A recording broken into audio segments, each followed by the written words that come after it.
নমস্কার বন্ধুগণ, welcome to our channel Senchi Pampi blogs. আশা করি তোমরা সবাই ভালো আছো। তোমাদের আশীর্বাদে আমরাও ভালো আছি। আজ হলো 7 মার্চ 2026। তো এখন আমরা যাচ্ছি হলো একটা নতুন জায়গাতে, যার নাম হলো কৈলাসা হিলস। কর্ণাটকাতে আছে, চিকবালাপুরে, যেটা ব্যাঙ্গালোর থেকে মোটামুটি 85 to 90 কিলোমিটার হবে। আর ওখান থেকে যাব পরে আমরা আদিয়োগী। তো কৈলাসা হিলস যে আছে, তো এটা আমরা প্রথমবার যাচ্ছি। আগে তো হয়েছে, বেশি দিন হয়নি। তো আগে আমরা গিয়েছিলাম, কিন্তু মা ঘর থেকে গ্রাম থেকে আসা মোটামুটি 3-4 মাস হয়েছে, তো মা তো দেখিনি। তো আমরা যেহেতু চিকবালাপুর যাচ্ছি, ওখান থেকে বেশি দূর না, তার জন্য আমরা আদিয়োগী পরে যাব। আগে তো আমরা দিনের বেলা ভিজিট করেছিলাম, কিন্তু আজকে ইচ্ছা আছে অল্প বিকেলবেলা যে একটা লাইটের করে শোটা আছে, ওটা মানে দেখার ইচ্ছা আছে। আর এই যে সাথে মাম্পি আর আয়ান, আর এই যে এখানে মা।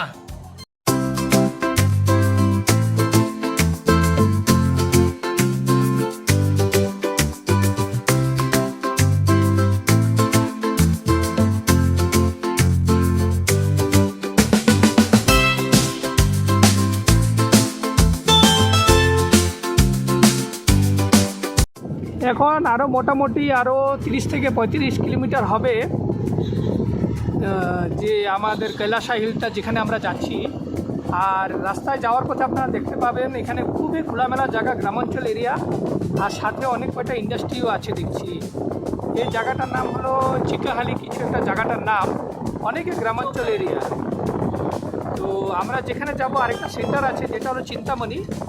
আর চিন্তামণির থেকে মানে আরও মোটামুটি 4-5 কিলোমিটার এরকম হবে আপনার। তো এখন মোটামুটি 3:30টার মতো বাজছে। আমরা খাবার দাবারের জন্য এক জায়গায় দাঁড়িয়েছি, খুবই গ্রামাঞ্চল এরিয়াটা যেটা আপনাদের বলেছিলাম। তো অল্প দূর আসার পরে এখন এক জায়গায় দাঁড়িয়েছি, মোটামুটি এখান থেকে 20 থেকে আরও 25 কিলোমিটার হবে।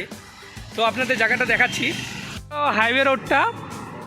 আর একদম অনেকে গাড়ি এখানে চলাচল করছে, খুবই খোলামেলা এরিয়া, আপনাদের আগে দেখিয়েছি। আরেকটা জায়গা, একটা বিশেষত্ব আমাদের ভালো লেগেছে, দেখুন এখানে কত রকমের গেন্দা ফুল, কি সুন্দর লাগছে। সচরাচর ব্যাঙ্গালোরে কিন্তু এগুলো দেখা যায় না, একমাত্র আপনি যদি লালবাগ ওদিকে যান, মানে কোনো ইন্ডিপেন্ডেন্স ডে বা তখন থাকলে, ফ্লাওয়ার শো থাকলে তখন দেখা যায়।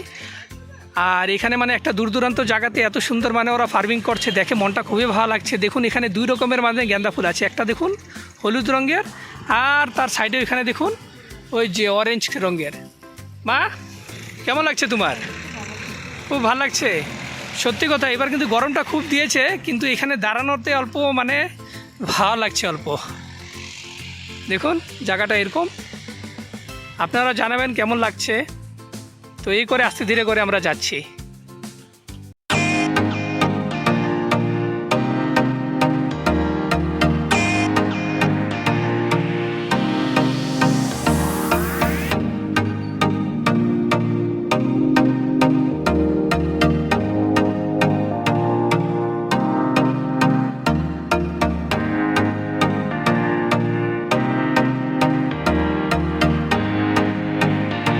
এই যে আমাদের গুড্ডুর এক্সাইটমেন্ট কেন, দেখুন এখানে আমরা এসে পৌঁছে গেছি। এই যে সামনে আমাদের বজরং বলি এখানে বসা গাড়ির উপরে, দেখুন এই গাড়ি করে আসা হয়েছে।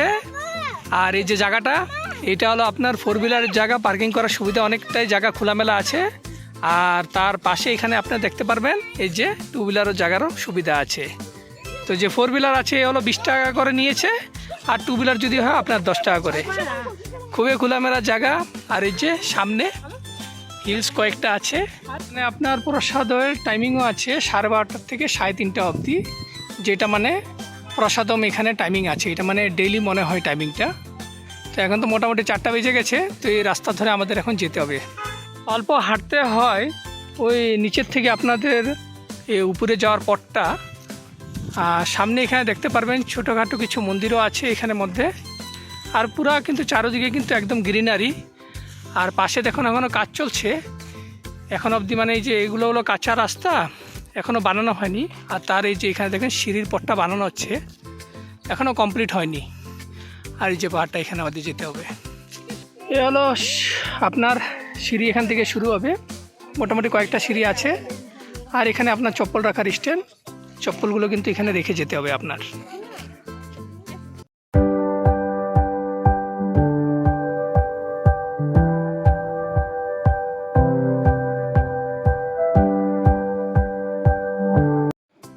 এখানে স্থায়ী বাসিন্দাদের বিশ্বাস যে পাণ্ডবগণ যখন বনবাসে ছিলেন তখন ভীম বকাসুরকে এখানে হত্যা করেছিলেন। তো এখানে স্থায়ী বাসিন্দাদের এরকম বিশ্বাস শোনা গেছে। তো এখন আমরা মন্দিরের ভিতরে চলে এসেছি, দেখতে পারবেন জায়গাটা যে কত বিশাল। আর বিশ্বাস হয় না যে একটা বিশালকায় পাহাড়কে কেটে এত সুন্দরভাবে মন্দিরটাকে প্রতিষ্ঠা করেছে। আর সামনে দেখতে পারবেন এখানে মা পার্বতীর একটা সুন্দর প্রতিমা শিল্পকলা দিয়ে বানানো হয়েছে। যেহেতু বাইরে বহুত গরম ছিল, এখানে আসার সাথে সাথে দেখছি কিন্তু এখানে অনেকই ঠান্ডা লাগছে। তো এখানে আমাদের আসার অনেক আগের থেকে ইচ্ছা ছিল, আর যেহেতু মা এখন এসেছে তো ভাবছি না মাকে নিয়ে যায়, সবাই একসাথে যাই আর দর্শনটা করে আসি। আরেকটা কথা হলো এখানে মন্দিরের বিশেষত্ব যে এখানে শিবলিঙ্গটা দেখতে পাচ্ছেন, এটা হলো কিন্তু চতুর্মুখী শিবলিঙ্গ। তো এখানে এসে আপনারা পুরো একটা দিন ভালোভাবে সময় কাটতে পারবেন ঠাকুরের দর্শন করার পরে। তো পরবর্তীকালে যাতে আরও ডেভেলপ করবে দেখছিলাম, যখন আমরা ভিতরে আসছিলাম তখনও মন্দিরের বাইরে অনেক কয়টা শ্রমিক কাজ করছিল। আগে অদ্ভুত লাগছে দেখুন, এখন আমরা বাইরে এসেছি, দর্শন খুব সুন্দরভাবে হয়েছে। ভিতরে কিন্তু আপনার ক্যামেরা কিন্তু অ্যালাউ ছিল না, তাও যেমন তেমন করে মানে ছবি কটা ভিডিও বানিয়েছি আর কয়টা ছবি তুলেছি। আর এখন বাইরে আসার পরে আপনাদের দেখাচ্ছি, দেখুন কি খোলামেলা জায়গাটা, একদম কত উপরে। আগে দেখতে পারবেন এখানে চিন্তামণি যে এখানে একটা শহর আছে, মানে যে জায়গাটার নাম, ওই চিন্তামণির থেকে 4-5 কিলোমিটার দূরে আপনার এই মন্দিরটা। তো এখান থেকে পুরো শহরটা কিন্তু দেখা যাচ্ছে। তো এখন বিকাল মোটামুটি 5:30 বাজতে চলছে। তো এখান থেকে আমরা আদিযোগীর জন্য বের হব, দেখুন। আর মার শরীরটা অল্প খারাপ লাগছিল, অল্প দূর, বেশি উপরে যেতে হয় না, অল্প দূর হাঁটার পরে পাওয়া যায়। এখনও রাস্তাঘাটের কামকাজ চলছে, তো মনে হয় আর কয়েক বছর পরে অনেক কিছু পরিবর্তন দেখা যাবে। যাতে মানে মন্দিরের যে কি কাজ চলছে, আর্কিটেকচারটা কেমনভাবে হবে দেখুন। এই যে এরকমভাবে যেমন দেখছেন আপনার গুফাগুলো, ওখানের মধ্যে এই যে এরকম শিবলিঙ্গ বানানো হবে। তারপরে মানে এই যে এখানের মধ্যে লেখা আছে আপনার যে কমপ্লেক্সটা এরকমভাবে আছে, আর সব কিছু মানে দেওয়া আছে। আর এই যে বাইরের দিকটা এরকম, এখন তো যেমন কাঁচা দেখছেন, ভবিষ্যতে মানে এরকম পাকা বানানো হবে। তো সময় লাগবে এগুলো কামকাজ করতে, এখনও কামকাজ চলছে দেখুন। এগুলো মোটামুটি হতে হতে মোটামুটি আরও জানি মনে হয় 3-4 বছর লেগে যাবে, দেখুন এরকম হয়ে যাবে পরে ভবিষ্যতে। তা বলে শরীর এত ঠিক না, 4-5 বছর পরে কি জানি, আমি কিছু সব কিছু ঠিক হবে, ঠাকুরের উপরে বিশ্বাস রাখো। কি বলো মা?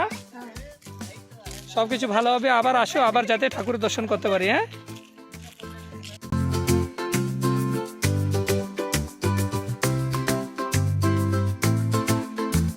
দেখুন এটা হলো জায়গাটা। মন্দিরটা আপনাদের যেতে হলে যে এখানে হলো মেন এন্ট্রেন্সটা, তার অপোজিটে একটা মন্দির আছে আর একটা ছোটো মোটো। আর এর ভিতরে গেলে যে আদিযোগী যে শিবের যে স্ট্যাচুটা ওখানে ভিতর দেখতে পাবেন। তো আপনাদের দেখিয়ে দিচ্ছি, এটা হলো কার পার্কিংয়ের জায়গাটা, প্রচুর ওপেন এরিয়া, যেখানে আপনারা কার পার্কিং করতে কোনো অসুবিধা নেই। আরেকটা জায়গা আছে, এটা তো এন্ট্রেন্সের সামনে, তার পিছন দিকে আরও অনেক দূর হয়। যখন এখানের মধ্যে কিছু একটা, যেমন উইকেন্ড ডেসে আপনি আরও সকালে আসলে তখন মানে প্রচুর ভিড় থাকে, তখন এখানে পার্কিং পেতে অল্প অসুবিধা হয়ে যায়। তো এখানে যদি পার্কিং পেয়ে যান তো খুব ভালো, কিসের যেন মন্দিরের কাছাকাছি হয়ে যায় গাড়িটা, তখন আপনাদের আসতে আবার রিটার্ন সুবিধা হবে।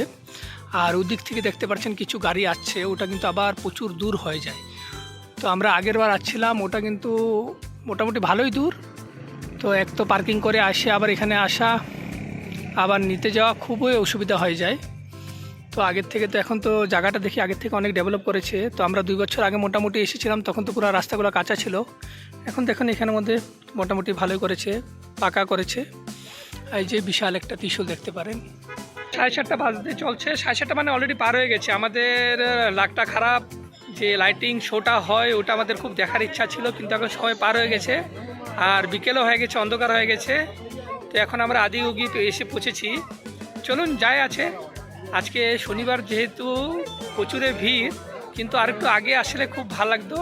কিসের জন্য আগেও এসেছিলাম 2বার মতো, তখন দিনে এসেছিলাম। আর এটা 3rd টাইম, ইচ্ছে ছিল মানে এই যে বিকেলবেলা লাইট শোটা দেখার জন্য, কিন্তু হবে, চলুন ঠাকুরের দর্শনটা করে নেই, এটাই বহুত বড় কথা। আর আপনাদেরও সাথে নিয়ে চলি। দেখুন এই যে এসে পড়েছি আপনাদের নিয়ে, সামনে দেখতে পারবেন বিশালকায় শিবের মুখের প্রতিমাটা। আর দেখুন কত মানুষজন এসেছে। তো প্রত্যেক শনিবার রবিবারে এখানে কিন্তু প্রচুর ভিড় হয়, বিশেষ করে বিকেলবেলা কিন্তু প্রচুর ভিড় হয়। কিসের জন্য এখানে রোজ 7টার থেকে একটা লাইট অ্যান্ড সাউন্ডের শো হয়, যেটা লেজার শো বলে।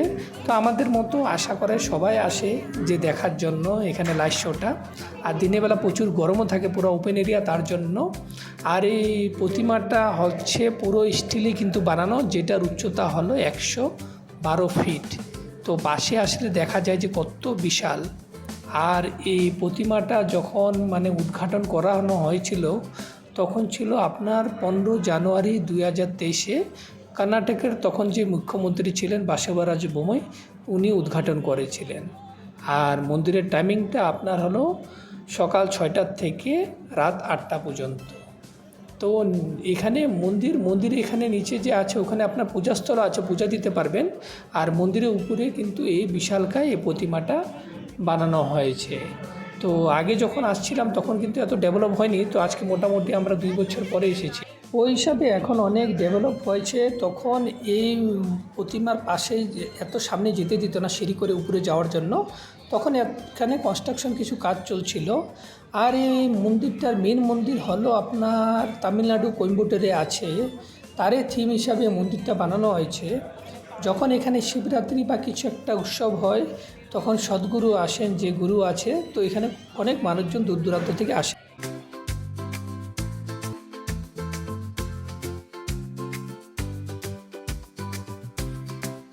ফ্রেন্ডস, এখন মোটামুটি 9টা বাজতে চলছে। আর আজকের দিনটা দুপুর থেকে আমরা যে ঘোরাফেরা করছি, এখন কিন্তু প্রায় মোটামুটি ভালোই ঠান্ডা লাগছে দেখি। 2 দিনের বেলা যেমন গরম ছিল, এখন দেখি পুরো ফগ আছে, মানে একদম চারিদিকে মানে কুয়াশা। কিসের জন্য? পুরো ওপেন এরিয়া আর হিলস এরিয়া যে, তার জন্য। তো আজকের দিনটা এটাই ছিল আপনাদের সাথে দিনটা কাটানোর। আর যদি ভিডিওটা আপনাদের কাছে পৌঁছে থাকে প্লিজ চ্যানেলটাকে আপনারা সাবস্ক্রাইব করবেন, লাইক শেয়ার অ্যান্ড কমেন্টস করবেন। আর এই যে মাম্পি, তুমি কিছু বলো। হ্যাঁ, আজকে অনেক দিন পরে, মানে বছর হয়ে গেছে, 2 বছর পরে এসেছি, খুবই ভালো লাগছে এখানে। তো বাবার সাথে লাস্ট এসেছিলাম, এবার মার সাথে এসেছি, মনটা ভালো। অনেক কিছু চেঞ্জ দেখেছি। যখন এসেছিলাম তখন এত মানে কিছু কাজ বাকি ছিল, তো হচ্ছে এখন পুরো ফিনিশ হয়ে গেছে। আসার পরে খুব ভালো লাগছে। একটাই মনটা খারাপ, যে যার জন্য মানে একটু দেখার জন্য শোটা এসেছিলাম ওটাও হয়নি, তো ওটাই মনটা খারাপ। মানে খুব ভালো লেগেছে। আর মারও কেমন লেগেছে জানিয়ে নেই, একবার বলে নেই। মা, কেমন লাগছে তোমার? ভালো লাগছে। আমরা তো আগে 2বার এসেছিলাম, মা প্রথমবার আছে, গ্রাম থেকে আসা মোটামুটি 3-4 মাস হয়েছে। তো মার জন্য স্পেশাল আজকে এখানে আসার কারণ। আর বলে না, ভগবান ডাকলে পরে তখনই আসা হয়। জিওক মারও ছিল, তার জন্য। আর যদি ভালো লেগে থাকে চ্যানেলটাকে প্লিজ আপনারা চ্যানেলটাকে সাবস্ক্রাইব করবেন, লাইক শেয়ার কমেন্টস করবেন। Thanks for watching.